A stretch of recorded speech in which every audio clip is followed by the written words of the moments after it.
सुप्रभात मित्रमैत्रिणींनो. तर बघूया माझी जन्मठेप या पुस्तकातलं प्रकरण 8. सावरकरांचा कोठडीतला पहिला आठवडा. जमादार मला घेऊन 7 क्रमांकाच्या चाळीत बंद करण्यासाठी चालला. वाटेत एक हौद लागला. जमादार म्हणाला, यात स्नान करा. मी 4-5 दिवसात स्नान करू शकलो नव्हतो. समुद्र प्रवासाने अंग अगदी मलिन आणि घामळं झालेलं होतं, म्हणून स्नान करण्याची परवानगी मिळाल्याने आनंद झाला. पण भिजवायचे काय? जमादार म्हणाला, ही घ्या लंगोटी. आता काम करताना आणि स्नानाचे वेळी नेहमी ही लंगोटीच नेसली पाहिजे.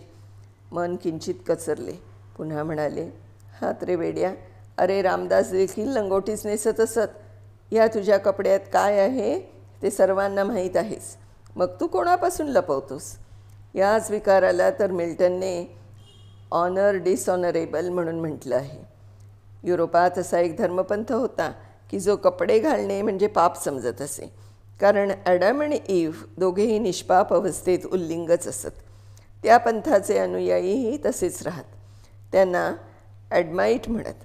प्रस्तुतही युरोपात धर्मदृष्टीने नसले तरी शास्त्रदृष्टीने कित्येक ठिकाणी लहान लहान स्त्री पुरुषांच्या वसाहती अशा प्रदेशात स्थापन केल्या जातात की ज्यात स्त्री पुरुषांनी कपडा थंडीपुरताच वापरला तर क्षम्य समजला जातो. त्याविना नेहमी उल्लिंगच राहून सूर्यप्रकाशात शरीरे अनावृत्त ठेवावी लागतात, कारण कपड्यांचा अतिशय मोह शरीरात सूर्याचे दर्शन जवळजवळ मरे तोपर्यंत किंबहुना मेल्यानंतर युरोपात होऊ देत नसल्याने आरोग्यदृष्ट्या हानी होत आहे, अशी तिकडे काही डॉक्टरांची मतं झालेली आहे. हे विचार एकीकडे डोक्यात येत असतानाच हाताने झटपट मी कपडे काढून बंदिवानास जे मिळणाऱ्या माणचोळणा असतो म्हणजे चड्डी काढून उघड लंगोटी नेसूनही टाकली होती. जमादारास इतकी राजकीय बंदिवानांची प्रथमच लंगोटी नेसताना जी लज्जेने त्रेधा उडे ती गंमत पाहावयास न मिळाल्याने मी बराच निगरगट्ट मनुष्य आहे अशी समजूत त्याचे मुद्रेवर स्पष्ट दिसत होती. कसाबसा लंगोटी नेसून स्नानास आनंदाने गेलो. नी लागलो पाणी कटोरा भरून घ्यावयास. तो जमादार ओरडला, असे नाही करायचे, हे काळे पाणी आहे. प्रथम उभे राहायचे, मग मी म्हणेन लेव पाणी म्हणजेच लवावयाचे, आणि पाणी घ्यावयाचे 1 कटोरा. मग मी म्हणेन अंग मला म्हणजे अंग घासायचे हाताने, आणि पुन्हा मी म्हटले अरे लेव पाणी की पुन्हा 2 कटोरे पाणी घ्यावयाचे आणि परत फिरावयाचे. 3 कटोऱ्यात 3 थाळी पाण्यात स्नान करावयाचे. त्या मुसलमान पठाण जामदाराची ही आज्ञा होताच मी चमकलो. मी क्षेत्राचाच राहणारा असल्याने नाशिक त्र्यंबकास संकल्पाच्या शिस्तीने स्नाने करण्याची सवय मला होतीच.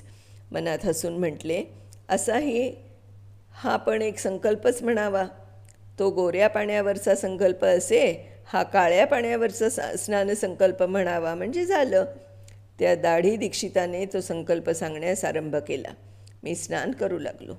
तो डोळे एकदम गच्च मिटून जाऊन काही दिसेनासे झाले आणि आग होऊ लागली. झाले तरी काय, संकल्पात कुठे चूक तर नाही झाली. इतक्यात कोठेशी चूळही भरली गेली. तो तोंड एकदम थू थू करीत बंड करून उठले. जीभ अगदी खारट झाली. तेव्हा साहस करून जमादारास विचारले, हे पाणी खारट कसे झाले? तो म्हणाला, म्हणजे समुद्राचे पाणी कधी गोडे असते की काय? तेव्हा ध्यानात आले की आम्हाला हे समुद्र स्नान होत आहे. पिण्याच्या पाण्याची टंचाई असल्याने अंदमानास स्नानास, कपडे धुण्यास, वापरण्यास सर्व समुद्राचे पाणी वापरावे लागते, तेही नळाने आणून कोंडीत साठवलेले. अंग सगळे चिकचिकीत झाले, केस राठ झाले. स्नान केले असते पण स्नान केले नसते तरी बरे असे वाटू लागले. पण पुन्हा वाटले, आता ही सवय झालीच पाहिजे. लंडन वा पॅरिसमधले टर्किश बाथ उपभोगलेत ना, आता थोडी अंदमानिश बाथांची ही गंमत नको का अनुभवायला? राष्ट्रीय पापाचे क्षालन, उंची साबण आणि सुगंधी तेले लावून ऊन पाण्याच्या फवाऱ्याखाली केलेली स्नानांनी आणि संस्कृत संकल्पांनी होणारे नसून खारट पाण्याच्या लेव पाणी म्हणून ओरडणाऱ्या कठोर संकल्पाचे आज्ञेप्रमाणे घेतलेल्या या 3 कटोरी स्नानानेच होणार आहे. कपडे घालून पुढे चाललो तो विटांनी आणि दगडांनी पक्केपणी बांधलेल्या भिंतीत उंच लोखंडी गज एकसारखे मारून खण भिन्न केलेल्या व लाकडाचा स्पर्शही जिला आगीच्या भयाने झालेला नाही आणि जीमध्ये एकसारख्या खोल्या सप्रमाण मांडलेल्या आहेत अशा त्रितल 3 मजली चाळ मला दिसली. त्या रुंद पायऱ्या, तो पांढरा सफेद रंग, ते जिने आणि ती सप्रमाण बांधणी पाहून एखादा वाडाच पाहावा तसं मनास थोडा आल्हादच वाटला. मनात म्हणालो, हीच ती 7व्या क्रमांकाची चाळ. हिच्या या 3ऱ्या मजल्यावर मला राहायचं आहे. वा, उत्तम मोकळा वायू येईल, प्रकाश येईल. स्वतःचं घर असं असतं तर आपण श्रीमंत ठरलो असतो आणि क्वचित 4-4 महिने या विस्तृत भवनात आणि या हिरव्या अंगणात आपण होऊन सुखाने राहिलो असतो. मग ही बंदीशाळा, ही भावना तेवढी सोडून दिली तर या वाड्यातही राहणं अगदीच दुस्सह्य नाही. राहण्यापुरताच विचार केला तर मम आणि न मम यातच सुखदुःखांची बीजे आहेत असं वेदांतीही म्हणतात. ते काही व्यर्थ नाही. बरं, तर शक्यतो तशीच वृत्ती ठेवायची. एवढे फक्कड घर आणि बिनभाड्याने मिळाले असता त्यास बंदिशाला म्हणून नाव ठेवून उगीच का भ्यायचे? काही दिवस तिथे गमतीने का न राहायचे? पण काही म्हणजे किती दिवस? शंकेने विचारले आणि कुजबुजलो की तेथेच तर गोम आहे. अंदमानाच्या नियमाप्रमाणे 6 महिन्यांनी बंदींना गृहातून बाहेर सोडण्यात येतं. इतरांपेक्षा आपणावर राग तर फार तर 1 वर्ष आत ठेवतील. शिपायांनी आम्हास सांगितले होते की 3 वर्षांवर कोणीच मनुष्य आजपर्यंत या सिल्वर जेलमध्ये एकसारखा आल्यापासून बंद करून ठेवलेला नव्हता. तेव्हा फार फार तर 3 वर्ष मला आत बंद करतील. परंतु कठीणतम तेच गृहीत धरून त्याच्या प्रतिकाराची मानसिक सिद्धता आधीच करून ठेवायची. या माझ्या संकटात अत्यंत उपयोगी पडलेल्या नियमास अनुसरून मी म्हणालो, तेही सोडून फार फार तर 5 वर्ष आपणास या खोलीत कोंडून ठेवतील असं गृहीत धरूया. म्हणजे झालं. ठीक, तर या वाईट नसणाऱ्या बंदीगृहास आपला वाडा असं समजून 5 वर्षेपर्यंत येथच राहायचं आणि काव्य रचावायचं. अशी सरकारी आज्ञा म्हणून नव्हे तर आपला स्वेच्छ निश्चय म्हणून नियम करूया. या मानसिक खेळण्यांशी खेळता खेळता मी 3ऱ्या मजल्यावर पोचवून त्या खोलीच्या दारापाशी येऊन उभाही राहिलो. मी तिथे येणार म्हणून ती सर्व चाळ, जी जवळजवळ 150 माणसं असत, रिकामी केलेली होती.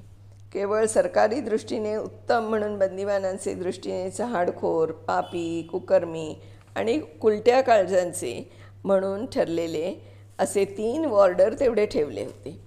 ते 3ही बलुची आणि पठाणी मुसलमान होते.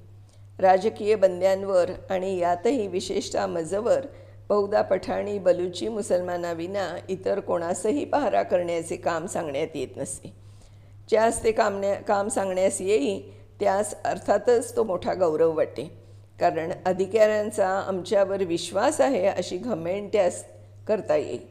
त्यांच्या हातून आमच्या गुप्त खटपटीच्या बातम्या लागणाऱ्या असल्याने आणि अधिकाऱ्यांची वाटेल ती अन्यायाची आणि क्रूरपणाची कामे करण्यात ते निर्ढावलेले असल्याने या बलुची आणि पठाणी मुसलमानास तिकडे अधिकारीही ढिलाईने वागवून त्यांचे अनियमिकही नव्हे तर अनीतिमान वर्तनही क्षम्य मानून इतर सर्वांवर आणि विशेषतः हिंदूंवर त्यांचा दाब आणखी पडेल असं धोरण ठेवीत.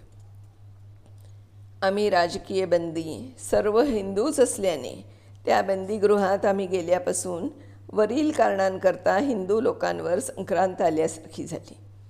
आम्ही हिंदू बंदिवानांवर हिंदू जमादार ठेवला तर आम्हाशी सहानुभूती ठेवण्याचा अधिक संभव. त्यातही आम्ही राजकीय बंदिवान म्हणून आमच्या हालचालींच्या खऱ्या बातम्या फुगवून आणि नसलेल्या बनवून अधिकाऱ्यास पोचवण्याचं काम आणि शक्य तितक्या क्रूरपणे आम्हास वागविण्याचे उलट्या काळजाचे कसब हिंदूंना स्वभावतः मुसलमानांइतके साधणे अशक्य म्हणून हिंदूंना बढती मिळणं कठीण होऊ लागलं.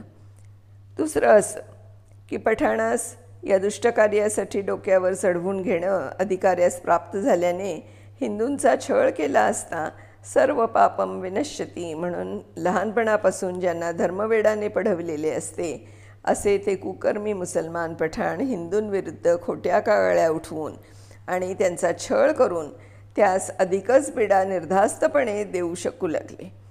कारण त्या मुसलमानांच्या विरुद्ध बारीबाबा कोणाचेही ऐकणार नाही ही सर्वांची अनुभवाने निश्चिती पटलेली होती. अशा रीतीने हिंदू बंद्यातील अधिकारास जागा मिळेनाशा झाल्या. जे हिंदू बंदिवान अधिकारी होते त्यांच्यावर किटाळे रचून पठाण बंद्यांनी त्यास काढून टाकवले आणि नवीन पठाणांची बंद्यांची अधिकारांचे जागेवर होत चालली. पठाण अधिकारी नेहमी पठाणांची बाजू घेत. ही त्यांची जूट सत्कृत्यात वर्णनीय ठरली असती. पण त्या ठिकाणी या पापी एकोप्यामुळे पठाणी मुसलमान, सिंधी मुसलमान, बलुची मुसलमान यांच्या गटांचे बंदिवान अधिकारी आपल्या जातीच्या बंद्यांसही शक्यतो हिंदूंचा छळ करण्यास उत्तेजन देऊ लागल्यामुळे आम्ही राजकीय हिंदू बंदिवानांचे त्या कारागृहात पाय टाकल्यापासून तेथेच नव्हे तर उभ्या अंदमानात हिंदू बंदिवानांचे आणि बंदी अधिकाऱ्यांचे फारच हाल होऊ लागले. याचे परिणाम कसे दूरवर पोचत गेले हे वृत्त हलके हलके पुढे येईलच. ते वृत्त नीटपणे समजण्यात यावे म्हणून येथेच त्याचे हे मूळ थोडेसे दिग्दर्शित करून ठेवले आहे. त्या मुसलमानात पठाणी, सिंधी आणि बलुची हे वैयक्तिक अपवाद सोडून बहुतः अत्यंत क्रूर आणि हिंदुद्वेषाने ओथंबलेले असत.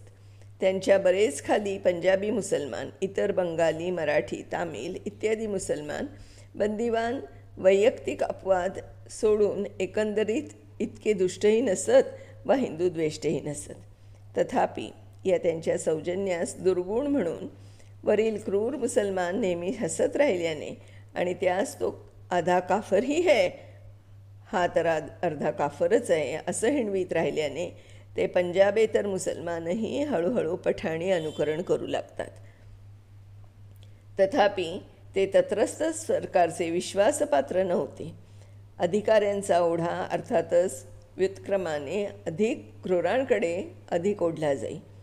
म्हणूनच मजवर तर मुसलमानातच नव्हे तर पठाणातही जो अगदी निर्ढावलेला वॉर्डर, जमादार वा पेटी ऑफिसर म्हणजे बंद्यातील बढती देऊन केलेला बंदिवान अधिकारी असेल तोच नेमण्यात येईल. अशाच या तिघा वॉर्डरांचे हाती मला सोपवून खोलीत बंद करून आणि कुलूप लावून तो जमादार निघून गेला. तर ह्याच्या पुढचा भाग आपण उद्या वाचूया मित्रांनो. तोपर्यंत बाय बाय.